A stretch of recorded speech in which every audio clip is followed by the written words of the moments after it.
Hi, this is Thomas with Believe in the Run. This is Megan with Believe in the Run. And today we are talking about one of the shoes that was the most anticipated shoe for us coming out of the running event last December. Pretty excited about it.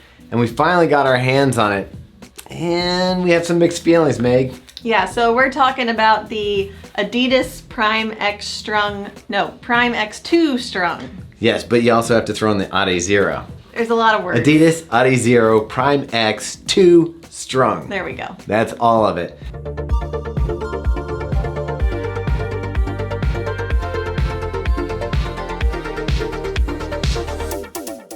Before we get into it, Meg, why don't we talk about what we were so excited about and why we were jazzed to get this and what happened at the running event? Well, when you were at the running event, you shoved your foot into a proto of this shoe, which I guess was not the final version. When we talked to Adidas, they were kind of like, no, the one you tried on the floor was the production model. It couldn't have been. I don't know how else to say it. It looked different. It had like a red puck here where this foam was. It felt different, and I think I would have noticed the weight on it compared to this one. Or maybe I just tried it on that hard floor and the bounce off the convention floor had me getting a different vibe off this shoe than actually running in it. But it certainly is a different beast than we expected to see coming out of the running Basically, event. Thomas hyped us all up for not. It could have possibly happened. So let's get into the shoe, Meg, and talk about, what's going on here. So the original Prime X Strung was one of my favorites. Very fun, very high stack, bouncy. It's what I love about a shoe. You can't feel the ground at all. So this version, we'll just start with the upper. You still have the very nice strung upper, but they've adjusted this tongue, so now it's knitted. And I think it's a bit more comfortable, a little bit, like it fits a little better. The upper is an improvement. So they've done a little different configuration of the strung fibers. And like Megan mentioned here, they incorporated a knit tongue that kind of stretches from side to side. So the other one had a sewn in tongue that was separate, wasn't gusseted. It was pretty flat and flappy. It wasn't bad, but you definitely had to make sure when you're putting the shoe on that you were getting the tongue in the right spot. You can see up here at the top, they put in a couple eyelets to reinforce the lockdown around the ankle. Overall, I was pretty happy with the fit, and that's pretty important in a shoe like this with a stack height like this. The original one I couldn't even wear because it didn't lock my foot in over the top of the midsole, which had me fighting with the shoe the entire time to stay over the top of this gigantic slab 50mm midsole. So the strung upper really made a difference for me in actually getting me to wear the original one, and then I feel like they've made it even better upper on this one. Yeah, I agree. And there isn't really much padding at all through the collar and tongue area here, but it is comfortable. Like I didn't feel like it was lacking with any cushioning. I got a size 8. I normally wear a women's 7.5. So it was a little extra roomy for me. I prefer to have more room than less, so it wasn't terrible, but I do think you probably want to go normal size or even a half size down because there is so much volume and room here, and you want to get that secured lockdown fit when you're riding on 50 milliliters. Yeah, I wore my regular size 10.5. I felt like it fit just fine. There might be a little bit of extra volume in the toe box area, but lengthwise, everything felt perfect for me. So now let's move down to where most of the changes, maybe not the best changes, happen to the shoe, and that is with the midsole. We now have 3 layers of Lighstrike Pro and 2 carbon-infused plates. So that should create a really nice bouncy trampoline effect, where the reason why 2 carbon plates is illegal for racing for the pros is because that should create a spring as the 2 plates come down under pressure, and you've got that pad of Lighstrike in between the plates. It should be creating kind of a bouncy spring. And on step in and feel, when you jog in this, Meg, you do feel it. It's a very bouncy ride. You can tell that you are on 50 milliliters. Like, it takes a little getting used to, a little bit unstable, but it's very heavy, like very heavy. All right, so you're getting into it. Yeah. This shoe weighed 9.7 ounces. almost 9.8 ounces, which still for a race day shoe or a shoe that you're expecting to race in is on the heavier side, almost 10 ounces.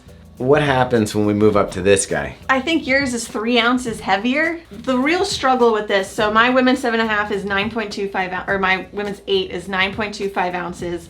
It's the heaviest shoe that I own right now. So putting the tagline illegally fast next to it does not compute in my mind.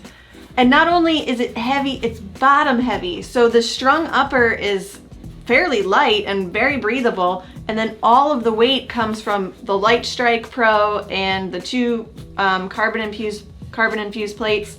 While you're running, you just feel all of the weight underneath of your foot.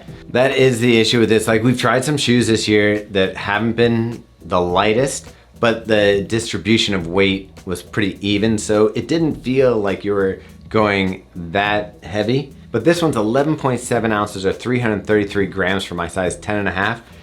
And like what Meaghan said, the first day I took it out, I wanted to do speed work. So I was like, all right, I'm gonna have minute on, minute off, trying to go into a quick turnover pace. And I just felt the heaviness of the midsole under my foot, and it just felt like digging through sand almost. They're gonna tell you, and I do think it does help a little bit, but just not quite enough, that the double plate with the spring off the toe here is gonna kind of mitigate some of the overweight feeling of the shoe.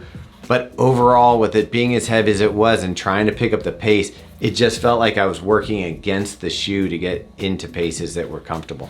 I mean, I wanted to love this shoe so much. I love the way it looks. I love all of the stack. There's no ground feel. Absolutely love that. Even in the original Prime X, I felt like I could get into a rhythm that was fun and bouncy, and I could sort of, not run super fast, but go in and have an enjoyable run. Whereas this one, the weight really just took away from the bouncy, fun ride, and I never got into a rhythm. I never felt like it was out there having fun. It was like there are bricks on my feet.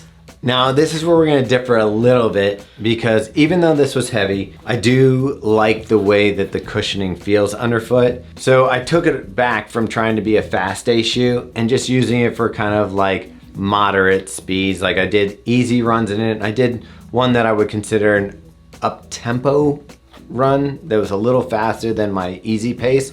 And I really enjoyed running in the shoe. Now the shoe cost $300. I don't know that I enjoyed running in it enough to be like, I would drop $300 on this shoe to have a shoe that is comfy, easy day runner, that your legs feel great afterwards, because it really does. The amount of cushioning and the bounce out of it, when I was done with my runs, my legs felt fine. They felt really good. I went and took this guy out this morning because I was like, okay, am I just feeling a little nostalgic, or is this a good shoe? And I do feel like this shoe accomplishes a very similar thing to the Prime X Strung 2, but it's probably gonna be on sale now.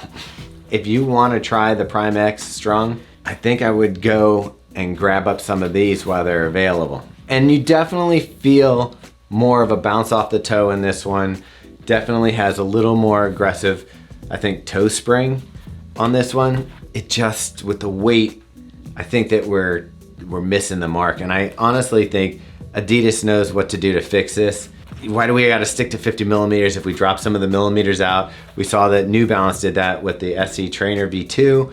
Still fun to run in, still feels great. And they keep the weight down by dropping the stack a little bit. Maybe instead of carbon-infused plates, go with a taco-shaped pit plate that's fully carbon.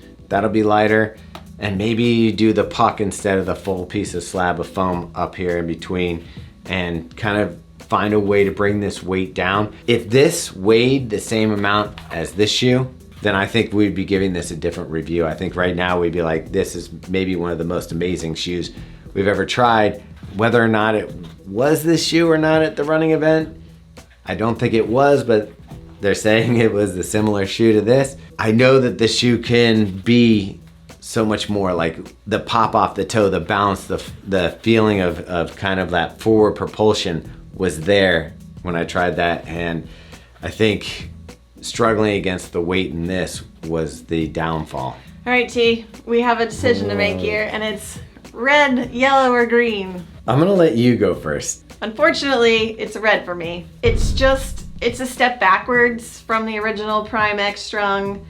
It's so heavy. I wanted to love this so much. Thomas falsely got me excited about it. So unfortunately for Adidas, I'm taking the heat on this one. He's the problem. And I'm still like, yes, I'm disappointed that it's not what I thought it was going to be. So I'm gonna take the hit on this one. I did try it on. I did think it was amazing at the running event. I hyped it. I got excited. It's not quite what I expected, although it isn't what I expected it to be, which would have been an amazing green. I'm actually gonna go yellow. And I'm going yellow for this reason. It's not a bad shoe. It has some redeeming qualities. Like I said, you can use it for easy cruising, dial in that pace and kind of cruise, and recovery. It felt great afterwards. My legs felt fresh, everything like that. Now would I drop $300? $300 on it? Yeah, that would turn it into a red for me. I think the Adidas team is onto something. I just don't think this is it. Unfortunately, the Prime X2 Strung is not the favorite, but we're interested to hear what you think of it. So if you've got a pair for $300, let us know what bouncing around in that was like. By the way, Meg, I like your top. Thanks. This is All Worlds. Yeah, they're not sponsored. I'm wearing All World as well right now. It's a smaller clothing brand that we're trying out, and so I figured I'll give them a free plug here on the YouTube. Check them out, All World Apparel. Meg, what should people do? If you haven't yet, definitely go like this video, subscribe to our YouTube channel, follow us on Instagram, we're on Facebook, we've got a group over there that's now private because there's a bunch of freaking weirdos doing stuff. And we're on Strava, there's a group, and if you haven't yet, subscribe to our newsletter because that'll give you all of that jazz in one email every Friday. Yeah, and if you're mad at me because I got really hyped on the Prime X2 like Megan, slide into his DMs. Go. Yeah, you can leave some comments below. I'm sure I'll love them. Anyhow, my bad.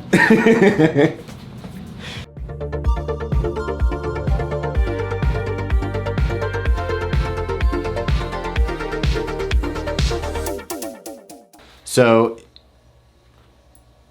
he's got flies. I couldn't lock in my foot very well with this one, so I was always fighting this. Fucking fly in here. Jesus.